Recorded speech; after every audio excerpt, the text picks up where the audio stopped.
Hi, everyone. Good morning, good afternoon, and good evening, depending on the time zones you are in. My name is Sonil Nanda, and I'm the Director of Research and Development at Titan Clean Energy Projects in Craig, Saskatchewan, Canada.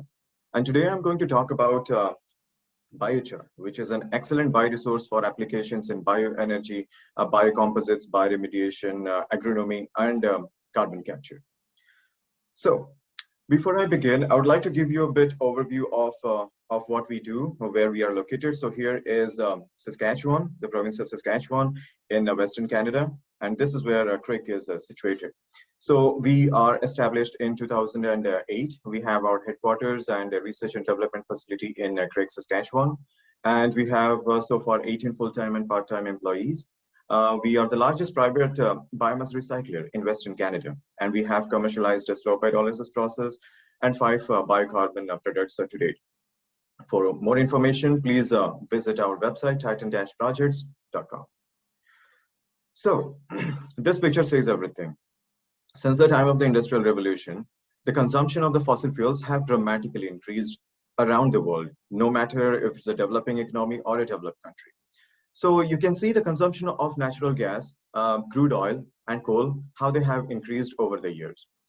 And on top of that, this is the map, the global map, the statistics taken in 2019 shows the major consumers of fossil fuels, which are the countries that have maximum consumption.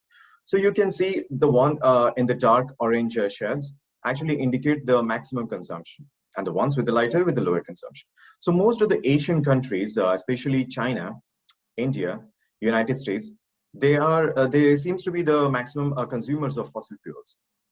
Now here, this graph shows the total emission of carbon dioxide and some greenhouse gases as well. So this map, this figure shows the top 3 emitters of carbon dioxide, which include China, United States, and India. So both these figures, they are quite in sync with each other. So China and India, being the rapidly developing economies, they consume a maximum amount of fossil fuels despite the rising fuel prices as well. Now, this is because of the rapid urbanization, rapid industrialization, and also population growth. And some of the industrialized countries like United States are also in the list of maximum fossil fuel consumption and greenhouse gas emissions. Now, in order to address such an issue, so these fossil fuel consumption and greenhouse gas emissions have led to majority of the adverse impact to the environment, which include the global warming, climate change, changes in the weather pattern, some natural calamities, acid rain, and so on. So, in order to mitigate such issues, especially in particular the global warming, there has to be some carbon neutral fuels that will be having less accumulation of carbon dioxide into the atmosphere upon combustion.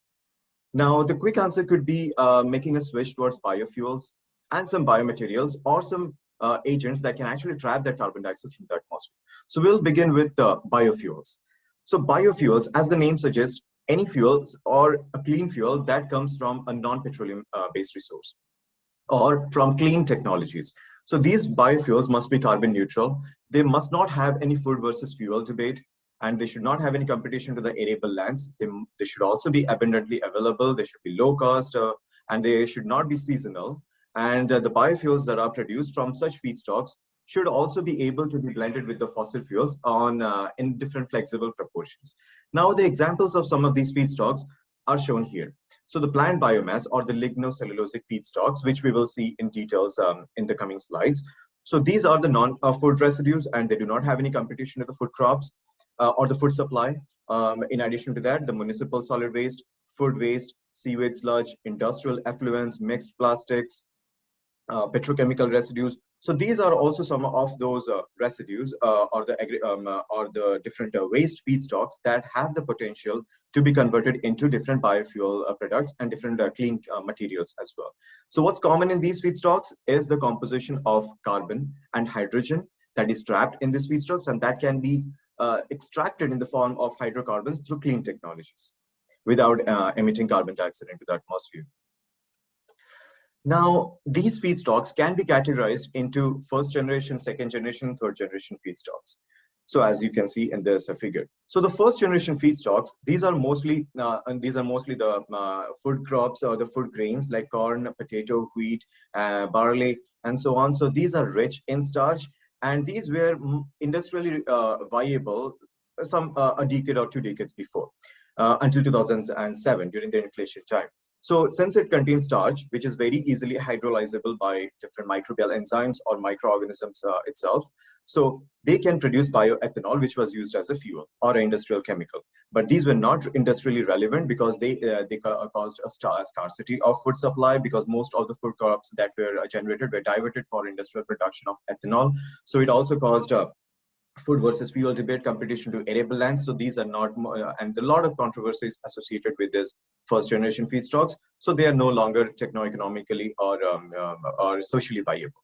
So now coming to the second generation feedstocks. So these are mostly the examples include the non-food residues, such as wood, forestry residues, straw, hull, grasses, and so on. So these feedstocks are called lignocellulosic feedstocks because they contain lignin, cellulose, and hemicellulose. Now, it's quite intricate in order to recover the sugars in these, which require some pre-treatment, and some technologies are coming from biological conversion technologies or thermochemical or hydrothermal conversion technologies. And if it is fermentation, then it requires pre-treatment to produce ethanol, butanol, biomethane, biohydrogen.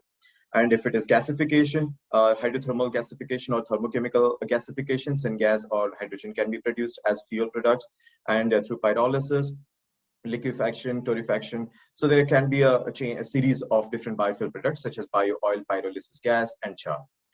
Now, the third generation feedstocks, which include some newer feedstocks like algae, municipal solid waste, food waste. So they contain some triglycerides, fatty acids, lipids, and proteins, and it requires some mechanical extraction and then some enzymatic or catalytic transesterification to recover algal oil, biodiesel, and aviation jet hydrocarbon fuels. Now, coming to the chemistry of lignocellulosic feedstocks, as you can see here, these are some of the examples of lignocellulosic feedstocks. These are all of these non-food residues. And how can we define, a lignocellulosic feedstocks? So any non-food or non-edible plant-based residue that has cellulose, hemicellulose, and lignin in these proportions can be termed as a lignocellulosic feedstock. Now here you can see the chemistry of the lignocellulosic feedstocks on the right. So cellulose is actually a long chain polymer of glucose monomers connected by beta-1,4 glycosidic linkages, hydrogen bonds, van der Waals forces. So this long chain polymer of C6 sugar, which is a cellulose, so they form cellulose microfibrils. So the cellulose microfibrils are actually sheets, enclosed with a layer of hemicelluloses. Now, hemicelluloses, these are amorphous compounds, they're hydrophilic, and these are short chain monomers of, xylose, both pentose and hexose sugars, especially xylose or xylane. Now, this hemicellulose and cellulose both are connected by lignin. So lignin is a non-sugar, it's a polymer, it's a phenyl propane polymer made of coumaryl alcohol, synepyl alcohol, and hydroxyl alcohol. So these three precursors of lignin, these are the non-sugar compounds. So they bind the cellulose and hemicellulose together, giving a very strong rigidity to the plant cell wall.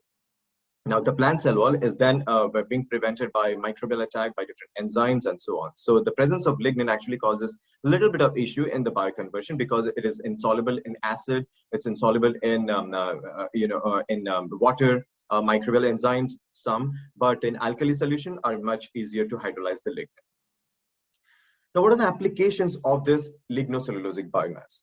So lignocellulosic biomass can actually be used for different biofuel applications, which we will be seeing here: bio-oil, biochar, syngas, biodiesel.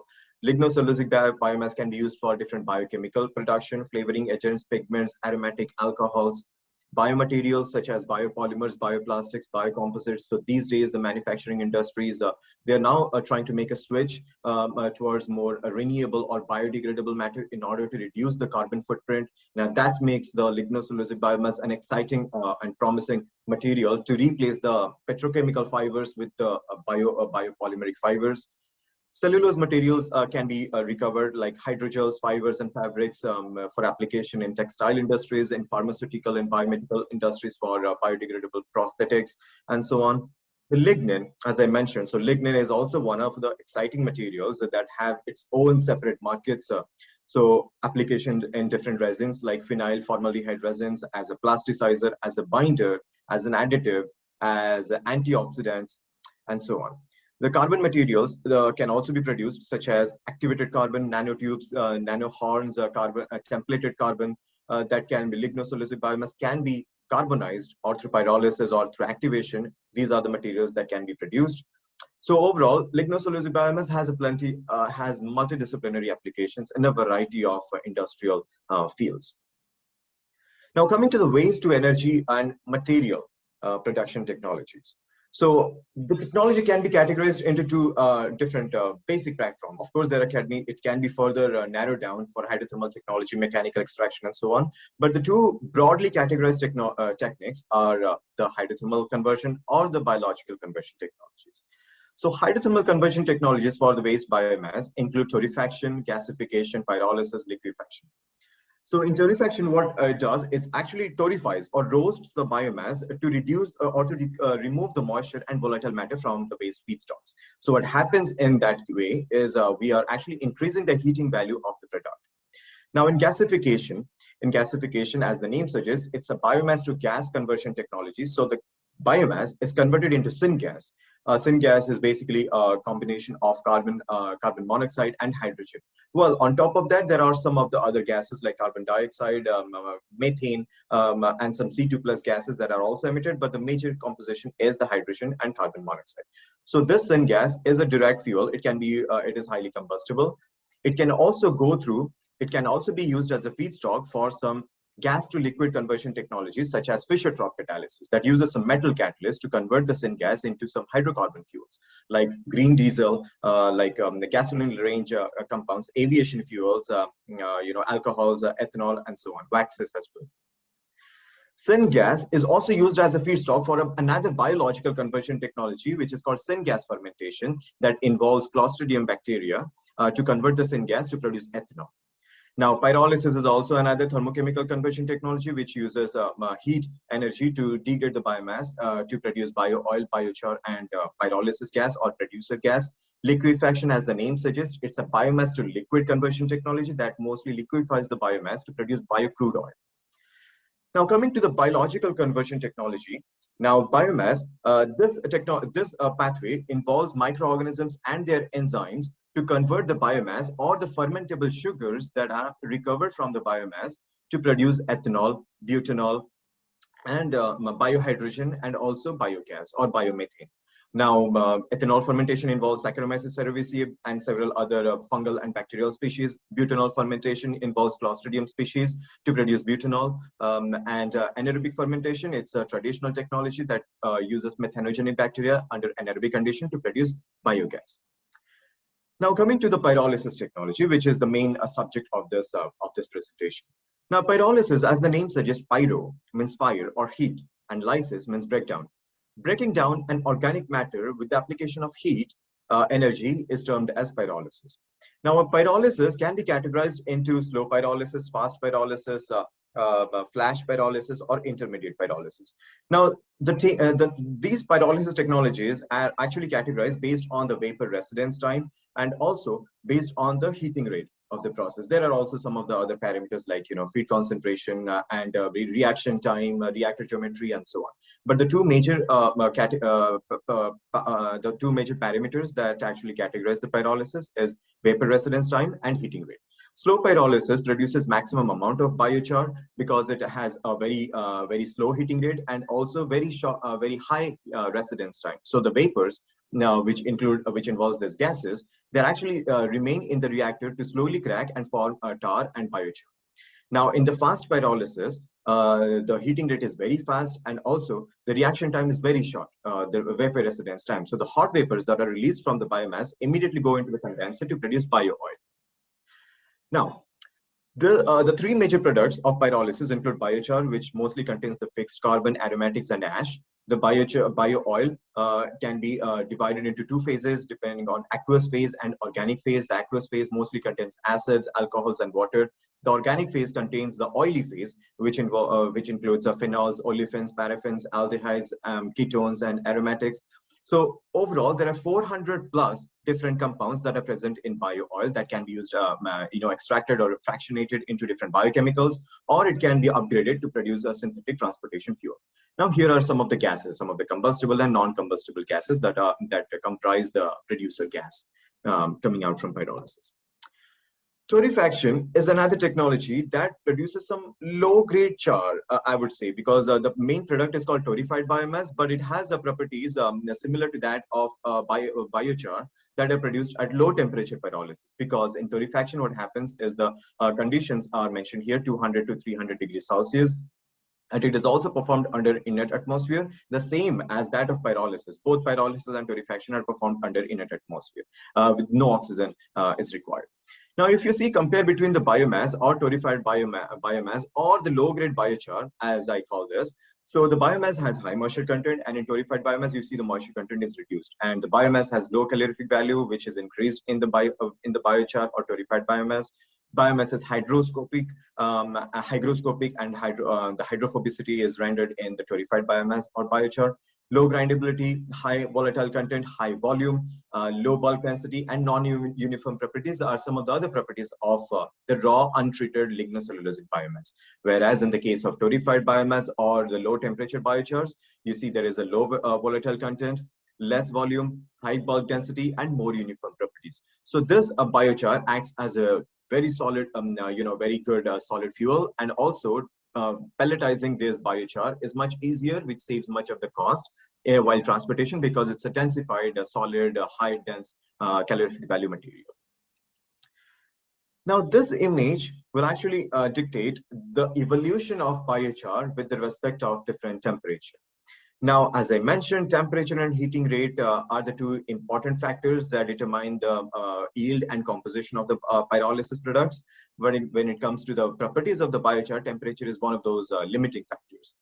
Now, as you see, the temperature of the pyrolysis, carbonization, gasification, or torrefaction as it increases, so the properties of the biochar changes. So what increases is the aromatic carbon content, ash content, the pH value, surface area, and pore volume of the biochar increases with respect of its production temperature. On the other hand, the yield of biochar, volatile content, electrical conductivity or salinity, and cation exchange capacity, they are actually in a higher range in the case of low temperature production. So this actually determines if we require a particular biochar with having a particular property for a particular end use, then tailoring or playing around with the temperature is one of those crucial requirements. Now, what temperature does to the biochar, this slide actually tells it all. So in one of our studies, we took Timothy grass for a hydrothermal gasification to produce biochar. Now, as you can see, this is an untreated biomass. Timothy grass is one of those energy crops or perennial grasses, which is found in North America and some places in Europe. So this is a grass, untreated feedstock. You can see the surface structure seems to be quite intact. And as the temperature of the gasification increases and the biochar that is produced at 450, 550, and 650 degrees Celsius, you can see how the evolution of the biochar surface structure takes place. So from slower degradation to maximum degradation in high temperature biochars. So more fragmented structure, more cracked structure is quite evident in the case of biochar, which is produced at high temperature, which is what is shown here. So you have more surface area and more cracked structure in biochar produced at high temperatures. Now, it's also important to understand the thermal stability of the biochar or the hydrochars that are produced at low temperature and high temperatures. So here is one of another study where we took a horse manure. It's a cattle manure, found globally. And so what we did is we did a catalytic thermochemical hydrothermal gasification using supercritical water. Now, the feed for horses is mostly hay.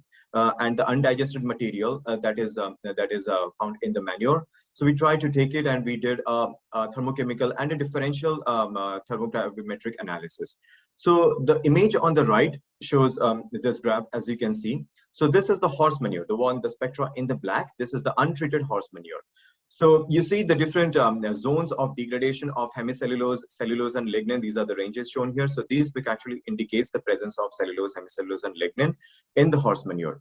Now, as we carbonized these the feedstocks under hydrothermal gasification conditions, so the biochar that are produced at different temperatures, 400, 500, 600 degrees Celsius, you can see none of these peaks were found in this biochar. So this is a very stable carbon, which indicates that these compounds were carbonized and ended up in the oil phase or in the gas phase, and what remained in the biochar is a solid carbon.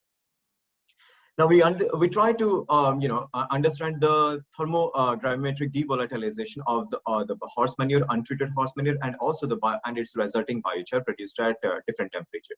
So this is what we found. So this is the horse manure untreated. So the maximum weight loss that we could see at 700 degrees Celsius was 73%. And in the biochar, which is produced at 400 degrees Celsius, so the maximum weight loss that was found at the same 700 degrees Celsius was 44%, and it tend to decrease. The weight losses tend to decrease at biochar which are produced at even high temperature. For example, the biochar at 600 degrees Celsius temperature, the spectra in the green shows 30% weight loss, roughly. So what this indicates is that the biochar which are produced at high temperature, they were already aromatized to produce fixed carbon. Most of the compounds were, as I mentioned, were devolatilized, were degraded into to produce a different bio oil and in the gas product. So what remained in the biochar was a solid carbon that was highly stable. So this indicates that biochar can be used for several photovoltaic applications or high temperature applications. It can be further activated, can be further carbonized to produce graphene-like moieties for applications in, say, supercapacitors or battery electrodes and whatnot. Now, to further investigate how the evolution or how the degradation of this organic compounds happens, we did a spectroscopic analysis of biochar, the Fourier transfer infrared spectroscopy, and the solid state nuclear magnetic resonance spectroscopy, NMR. So one that is shown on the left side is the FTIR spectroscopy. Once again, this is a Timothy grass. As you can see here, the Timothy grass contains, in an untreated form, just the raw biomass. It contains different carbonyl compounds. It contains alcohols, esters, and ethers. These particular peaks, alkanes and alkynes, or the moisture peak.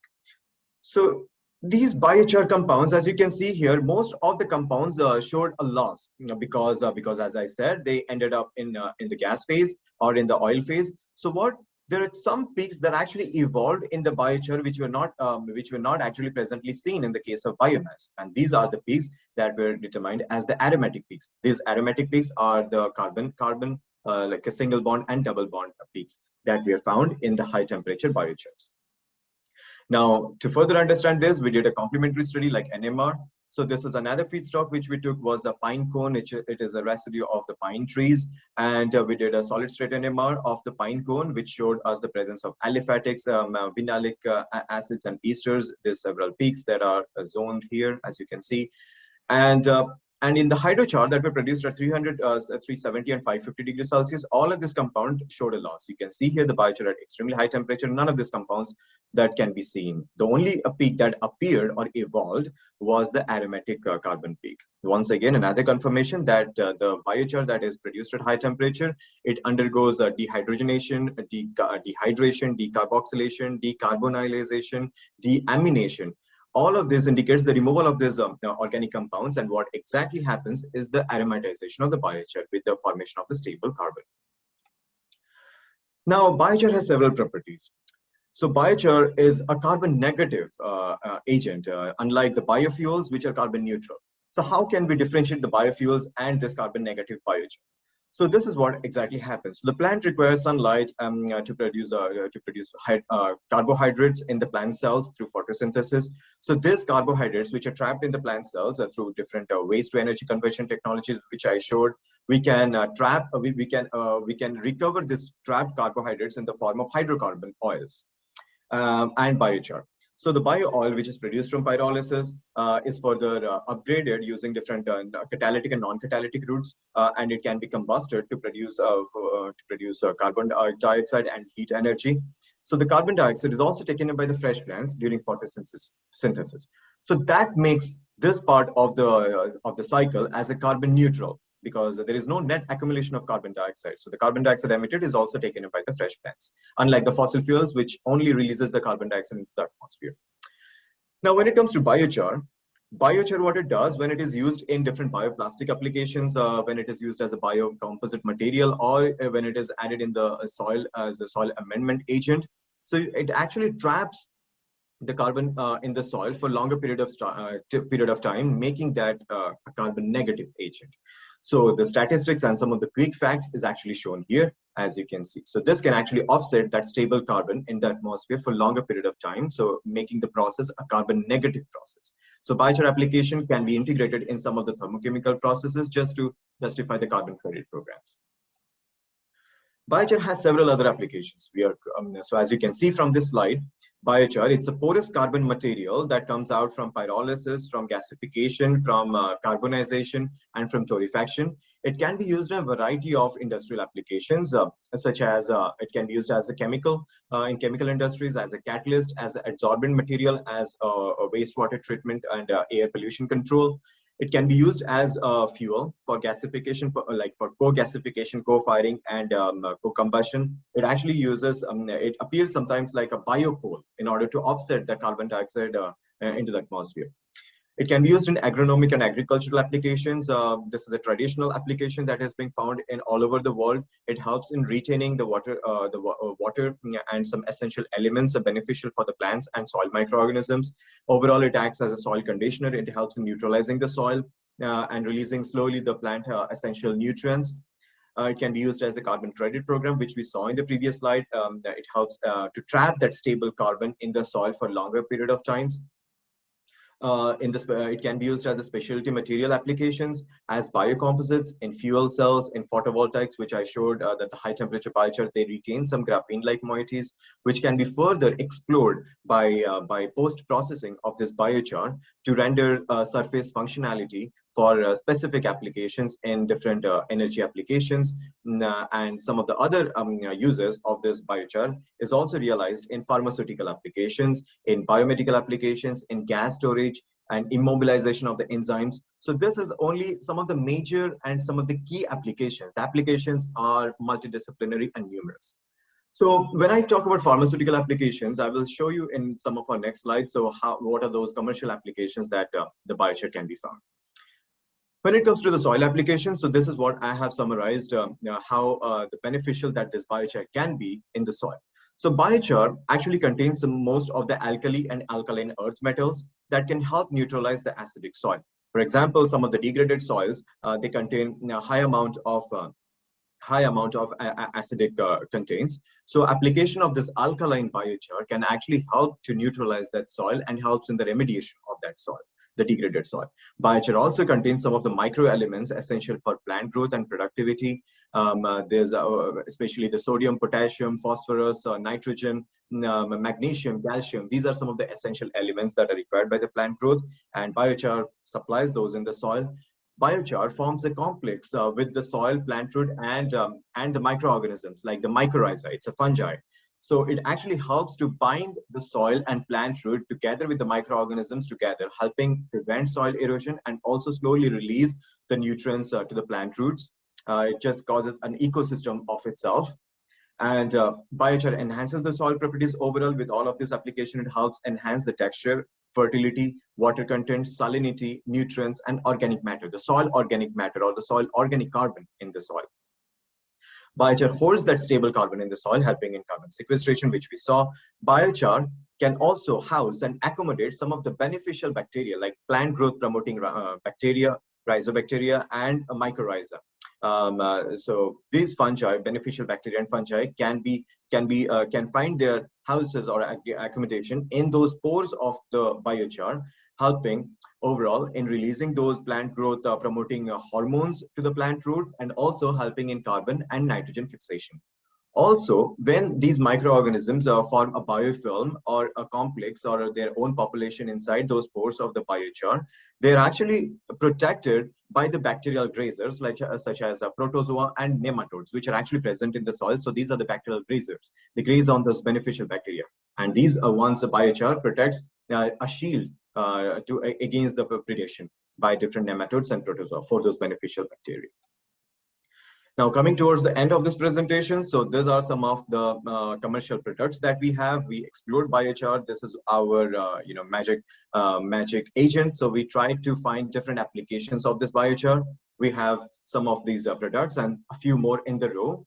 You can see there's carbon 2M activated charcoal. So this is used as an animal feed additive. Activated biochar can help absorb different toxins from the digestive tract, helping in detoxification. Just as a quick matter of fact, just a tablespoon of activated charcoal could have a surface area of more than that of a football ground. So from that, you can imagine the potential of this activated charcoal to help trap different pollutants and different toxins within its pores. So this is what we took it as an motivation, and we developed these products. Another product is the Black Kitty odor eliminator. So this is actually one of the agents, the pellets of biochar having high surface area. This is proven to be an amazing odor absorber for the litter boxes, apartment garbage rooms, the basement, and even those smelly shoe closets. Now, the traditional application of biochar has been found in as a soil amendment agent done by the ancient Amazonian people in the terra preta soil. So we have developed this product for application in soil to enhance the soil fertility, crop productivity, and also the soil organic matter, helping overall in plant growth and maintaining the essential nutrients in the soil. And Firefly, this is one of the newest products. So this is a health and wellness product from Titan Carbon Smart Technologies. So where we have used 100% Canadian wood to produce this Firefly for application in cosmetics, in face masks, in soaps and toothpaste, you name it. So this actually acts as a cleanser, as a deodorizer, as an oil absorber, a stain absorber, and also as the makeup removal and a tooth whitener. So you have seen some of those Instagram posts where people use this black color face mask, and also that is actually the activated carbon from other producers. So the surface area of this activated charcoal has several potential to remove some of these compounds from the skin. So that's why we took it and produced this Firefly as a product.